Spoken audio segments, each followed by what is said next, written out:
yung mga napapanood natin. Oh, ito pa, isa pa. Oh, sandali. Huwag ka nang tumawag. Sino ba ito? Oh, tawag pa. Kita ng automatic o design. Oh, 'di ba? Ito pa, isa pa oh. Ito pa si Ma'am oh. I was once proud of the Philippine National Police, living my childhood dream of serving and protecting the people, especially those who couldn't protect themselves. But in 2024, I made a decision to resign. There's a line in the Pledge of Loyalty that says, if you must grow, condemn. If you must grow pala, sorry, and eternally find fault, resign your position. And so I did. Imagining that, dedicating your work to a life of dream only to walk away without regret. Naku, intindi nun. Yun yung matindi dito eh. Pangarap mo maging pulis. Marami sa atin yung ako dati pangarap ko rin maging pulis. Na nung bata ako actually hindi pala pulis, sundalo. Pangarap ko noon maging sundalo. Kasi talagang nararamdaman ko na gusto kong ipaglaban ng ating bayan. Kaya lang nung nagkaroon ng naalala ko noon signing yun sa PMA sa eskwelahan ko. Merong mga tinanong nung panahon na yun, ewan ko ngayon kung ganun pa rin. Malabo iba yung mata mo, sobrang labo. May sakit ka ba? May asthma ako, tsaka may ganito ako. Tapos, anong height mo? Kailangan ganito requirement. Alam nyo, walang niya. Lahat, hindi ako pumasya. Kaya hindi po ako nakapag-training Hindi ako nakapasok. Ayan, no. So, ang hirap nga, sinasabi nga nito, na kahit pangarap mo, hindi mo magawa. 'Di ba? Ay, hindi mo na siya ngayon. Kailangan mo na siyang iwan kahit pinangarap mo, naging pulis ka, pero kailangan mo na siyang iwan. Yun ang masakit doon. Ito pa, sabi, to my former president, PRRD, you didn't just give me the opportunity to fulfill my dreams of better serving and protecting the people, but also you give me genuine love and unwavering support. Words will never be enough to express my gratitude to you. My heart goes out to my former colleagues in PNP, AFP, and other MIU who cannot openly show their love and support for you. Ano yung MIU? Ay sa tingin ko, men in uniform Who cannot openly show their love and support for you. Their silence is not by choice but by circumstances. We are all burdened by the fact that you stood for us, protected us, even at the cost of your own life and freedom. And yet, painfully, we cannot openly return the same protection to you. For all that you have done, for the sacrifice of you continue to make. Thank you, FPRRD. You will always have my deepest respect and gratitude. Palakpakan. Iba ho talaga ang mga tikas na mga kapulisan natin ngayon. Talaga namang masasabi mong wow. Grabe ho. Ito si Ma'am, ito tinatawag na babaeng mas matapang pa dun sa mga ibang umaresto kay Pangulong Duterte. Kay Pangulong Duterte.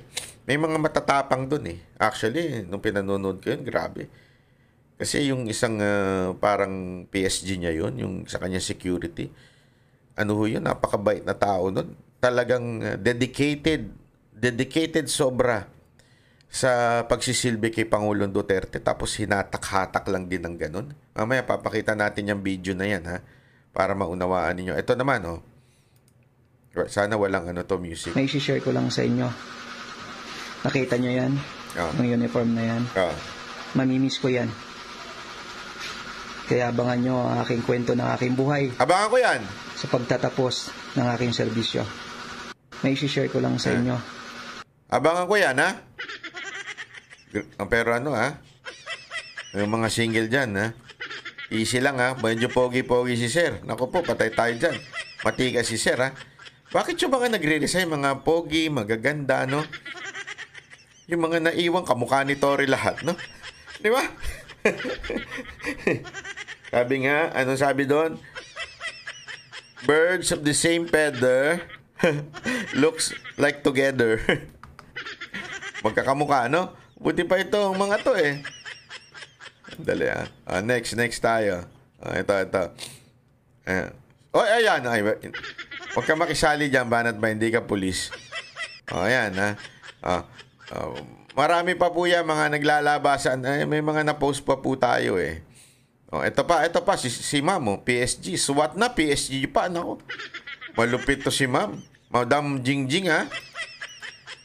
Becoming a police officer was never my original aspiration, but in time, I felt a higher calling that guided me toward this path. Ayun, ganda nun. God led me to it. Despite my family's initial objection, they ultimately close to accept and support my decision.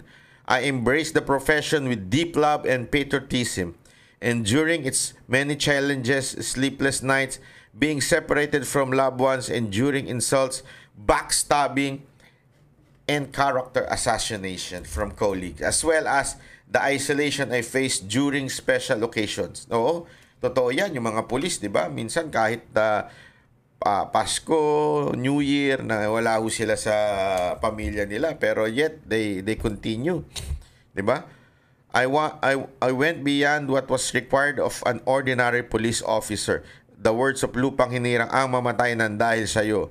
The PNP hymn, ihandog ang iisang buhay. And the PSG pledge, when it becomes necessary that I have to make the ultimate sacrifice, then let it be so. Ganda nun. Sana tumatak yun sa mga pulis na matitino. Diba? Bilang PNP hymn, ihandog ang iisang buhay. PNP, yung mga pulis natin dyan na mga walang utang na loob, nasa puso nyo pa ba yan? Yung mga pulis na sunod-sunuran kay Torre, nasa puso nyo pa ba yan? Ihandog ang iisang buhay. Diba? Ano pa? Yung sabi sa PSG naman, when it becomes necessary that I have to make the ultimate sacrifice, then let it be so. Lupit nun. Resonated deeply with me. These lines were personal, and there were times when the weight of their meaning brought to me tears. I truly love my job.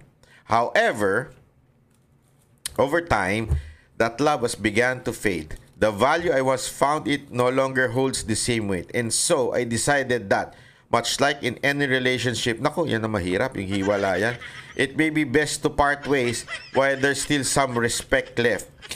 I may not know where life will take me next, but I do not know that I have lived with my dignity intact. To my brothers and sisters in arms, I pray for God's protection and guidance you continue in this profession. We all have our own stories and experience within our organization, but my journey here has come to an end. To those who, like me, have chosen to live, I pray for your success. I trust that, basta ma'am, ito lang masasabi natin na sandali yung mga notification naman. Ito lang mga sasabi ko sa inyo, mga kapulisan natin na nagbigay ng buhay. Ito pa si Kuya, isa pa 'Di ba? Yung mga pulis na nagbigay sa buhay nila, huwag kayong mag-alala, hindi kayo pababayaan ng Panginoon. Because of your sincerity, because you stood up against evil injustices sa bayan natin, hindi kayo pababayaan ng Diyos. Yan ako, sigurado ako dyan. Kung talaga naniniwala kayo na kayo po ay merong pong talagang pinaglalaban na, alam mo yun, kabutihan. Alam naman po natin, pinaglalaban natin dito yung tama lang. We're not even asking na sabihin nilang hindi guilty si Pangulong Duterte. No. What we are asking is give the person the respect he deserves as a hero and as a former president. Give him the right and the due process, di ba? Kasi alam mo may mga humihirit diyan eh. Kasi sabi nila, bakit kayo ngayon due process ng due process? Di ba yan ang gusto nyo kay Duterte, walang due process, kaya pinapatay niya yung mga adik. Gago pala talaga kayo no? Yung mga nagsasabi ng ganyan. Ang ayaw namin, ang gusto namin, may due process.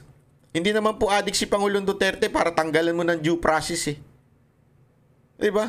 Kaya nga nyo kala ko ba pinaglalaban ninyo due process ng mga adik? Kala ko ba pinaglalaban ninyo yung due process ng mga drug lords? Bakit ito hindi nyo pinaglalaban ng due process nito? Pangulo pa to. Hindi naman siya kriminal. Hindi pa siya convicted. Pinaglalaban nyo nga yung due process kay Franz Castro na isang convicted eh. Ba'y tarantado pala kayo eh. Tapos eto, hindi nyo ipaglaban ng due process, hindi pa convicted. Diba? Asan yung logic nyo? Baliktarin ko sa inyo yung tanong nyo. Kasi may mga humihirit yan eh. Bakit ngayon, due process kayo ng due process? Bakit si Duterte di binigyan due process sa mga adik? Gago! Gago kayo. Yun ang masasabi ko sa inyo. Ngayon, pinaglalaban nyo yung adik na ng due process, tapos si Duterte ayaw nyo? Baliktarin ko sa inyo. Ako, sa totoo lang, kung ako lang ang tatanungin mo, dapat talaga niyayari yung mga adik na yan. Dapat talaga yung mga drug lords, niyayari yan. Di na dapat dinadala yan. Bakit? Maraming buhay ang nasira niyan. Tapos kayo, ipagtatanggol nyo? Gago pala talaga kayo. Ito pa, si Ragasa. I wish I used to wear this uniform with so much pride during Duterte's administration. Every day I carry the badge with dignity. Di ba? Yan. Dami ho talagang sa bandang huli rin sinasabi niya, I decided to it's time to sign off. I can no longer wear this uniform with the pride and honor. It was once, mamaya na yan. Ano ba? Once carried, it's been an honor to serve, but I can't ignore the reality any longer. I hope that someday those who come after us will wear it with true pride, not for politicians, but for the people who deserve better. Shukran. Ay, hanga ako sa mga kapatid na to. Hanga ako sa inyo, sir. Alam mo yun? Napaka patindi yung mga paninindigan ninyo. Hindi ko malubos maisip na ganyan ang inyong gagawin para sa ating bayan. Alam mo, ito na lang, nananawagan tayo dun sa mga iba pa po nating kapulisan dyan. Alam ko, medyo it's hard, pero yan kasi yung sinumpaan ninyo eh. Ang sinumpaan ninyo is to protect the people. Diba? Ipaglaban ang bayan natin. Yan o ang ating sinumpaan eh. Ay hindi ho pwedeng sasabihin natin, hindi, sumusunod lang kami sa utos, delikado kami sa ano niyan. Alam mo yun, sa mga otoridad niyan. Baka kami ang balikan, bawian. Alam mo naman itong gobyerno natin na ito, matindi ang kanilang Oo, I understand that. Pero mga kababayan, yan ang sinumpaan ninyo eh. Diba? Yan ang sinumpaan ninyo. So, dapat po, panindigan nyo yan. Sinumpaan nyo yan eh. Na proteksyonan ang taong bayan. Hindi ibigay ang kapwa Pilipino sa ibang bansa ng wala man lang due process. Diba? So, sana, panindigan po natin yan, mga kababayan. Alam ko, mahirap sa inyo, mga pulis, gawin yan kasi may pamilya din kayo. Pero, akala ko ba kaya kayo naging pulis dahil gusto ninyong magsilbi? Ba't ba kayo naging pulis? Gusto niyo humawak ng baril? Yun lang ba? Gusto niyo makipagbarilan? O gusto niyo talagang mag-serve and protect ang ating Pero parang tahimik ang AFP, no? Sasabihin na naman nila, we're not sa politics, we're not involved in politics, we will not be ganyan. Ako, sus. Pwedeng painom lang.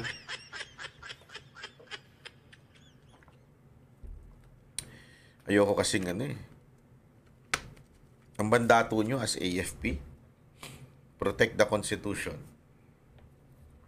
Are you still protecting the Constitution? Alam nyo, may paglabag sa batas to eh. Alam nyo. Hindi dinala sa korte. This is a blatant disrespect sa ating justice system, sa ating korte. Kami ang boses ng masa, hindi natatakot. Katotohanan lang, di kami nalulunod.